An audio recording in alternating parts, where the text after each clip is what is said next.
Hello students. Last topic coordination compound BSc part 2 inorganic chemistry में हमने प्रभावी परमाणु क्रमांक इफेक्टिव एटॉमिक नंबर देखा था। आज हम नेक्स्ट टर्म स्टार्ट करेंगे कीलेशन।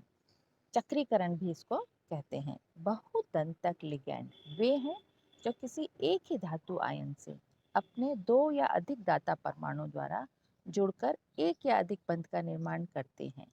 इन वलयों को कीलेट कहते हैं।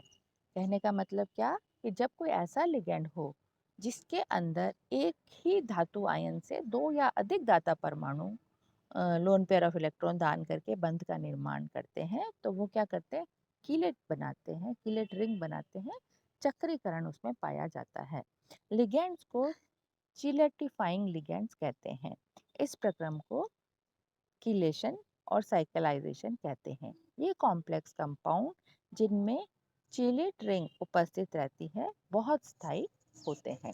अब हम देखते हैं क्लासिफिकेशन ऑफ चीलेट। किसी जटिल यौगिक बनने के दौरान लिगैंड केंद्रीय धातु आयन को इलेक्ट्रॉन के युग्म प्रदान करते हैं। यहाँ केंद्रीय धातु आयन व लिगैंड के बीच बंध लिगैंड की प्रकृति पर निर्भर करता है, जिसे निम्न प्रकार से वर्गीकृत किया गया है। पहला है कोवेलेंट बॉन्ड और दूसरा है कोऑर्डिनेट बॉन्ड। इस कोवेलेंट बॉन्ड में क्या है, इस लिगैंड में हाइड्रोजन एटम उपस्थित हो तो जटिल निर्माण के दौरान ये हाइड्रोजन परमाणु प्रतिस्थापित होता है तथा केंद्रीय धातु के साथ सहसंयोजक बंध का निर्माण होता है। जैसे ये है COOH और OH।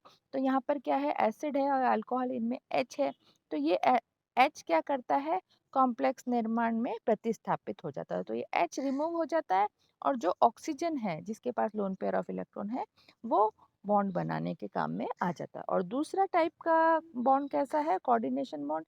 इसमें क्या होता है, लिगैंड के पास इलेक्ट्रॉन पेयर होता है और electron pair central metal ion को डोनेट कर देता है। जब डोनेट करने से कोई बंध बनता है तो उसको हम कोऑर्डिनेशन बॉन्ड कहते हैं।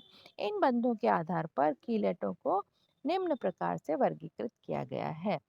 जैसे द्विदंतुक लिगैंड से बने कीलेट, दो अम्लीय समूह से बने कीलेट। फर्स्ट है इसका, जब बेरिलियम के +2 आयन ऑक्सलेट आयन के साथ C2O4-2 आयन के साथ अभिक्रिया करता है तो कीलेट का निर्माण होता है। यहाँ वलय के निर्माण में लिगैंड में उपस्थित हाइड्रोजन परमाणु धातु परमाणु द्वारा प्रतिस्थापित हो जाते हैं। इस नीचे ये जो सूत्र लिखा हुआ है इसमें बेरिलियम में अपन यहाँ पर देखते हैं ऑक्सलेट आयन में जो COH था, COOH में H था, उस H को बेरिलियम के बेरिलियम परमाणु द्वारा प्रतिस्थापित कर दिया गया है। दूसरा एग्जाम्पल है कि एक अम्लीय तथा एक उपसहसंयोजक यौगिक। इसमें क्या है कि ग्लाइसिन एग्जाम्पल लेते हैं हम। कॉपर आयन के साथ अभिक्रिया जब ग्लाइसिन करता है तो यहाँ पर ग्लाइसिन का नीचे चित्र में भी आप देखते जाइए कि कॉपर +2 है।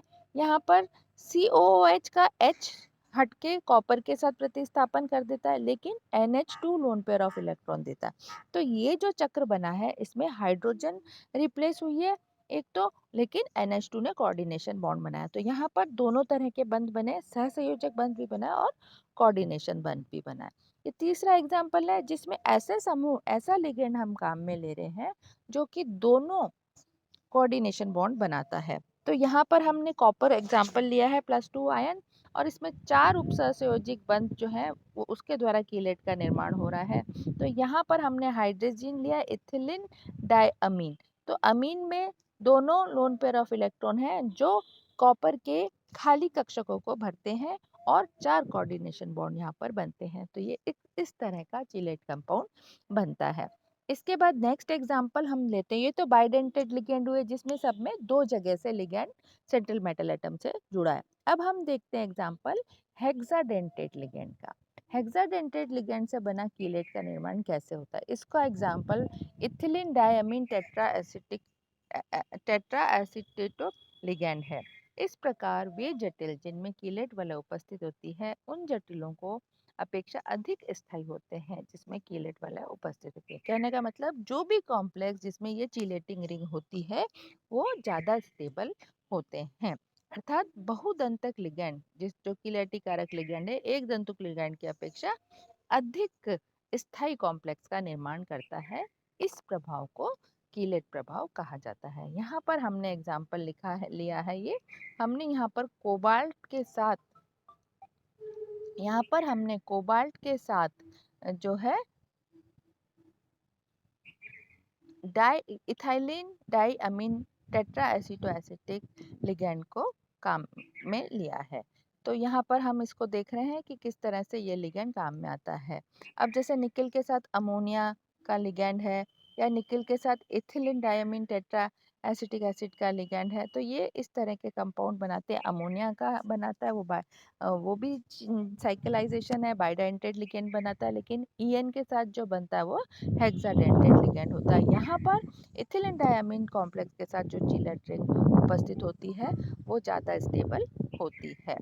अब इसके बाद जो ये कीलेट बनाते हैं, हम जैसा कि कह रहे हैं कि ये स्टेबल होते हैं, लेकिन इनके क्या उपयोग हैं?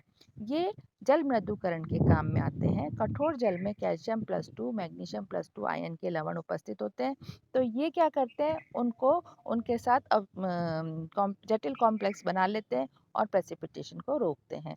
कुछ किलेटी कारक अभिकर्मक जैसे ईडीटी आदि की सहायता से शरीर से कुछ हानिकारक रेडियो एक्टिव धातुओं को भी निष्कासित किया जाता है, क्योंकि ये उनके साथ कॉम्प्लेक्स कोऑर्डिनेशन कंपाउंड बना लेते हैं और फिर हम उनको रिमूव कर देते हैं। एल्यूमिनियम +3 निकल +2 मैग्नीशियम +2 आयनों को गुणात्मक रूप से उनके स्थायी तथा रंगीन कीलटों का निर्माण के द्वारा पहचाना जा सकता है। तो इस प्रकार से हमारा जो आज का टॉपिक है ये आपको क्या बता रहा है, हमने कहाँ से शुरू किया, कीलेशन से शुरू किया, ये साइक्लाइजेशन है।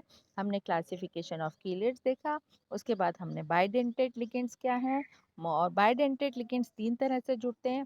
हेक्साडेंटेड लिगेंड क्या है, हेक्साडेंटेड लिगेंड कैसे जुड़ता है, बाइडेंटेड लिगेंड से बना कॉम्प्लेक्स और हेक्साडेंटेड लिगेंड से बने कॉम्प्लेक्स में हेक्साडेंटेड लिगेंड वाला कॉम्प्लेक्स ज़्यादा स्थायी होता है, और जो कीलेट्स हम बनाते हैं उनके हमारे उपयोग क्या हैं।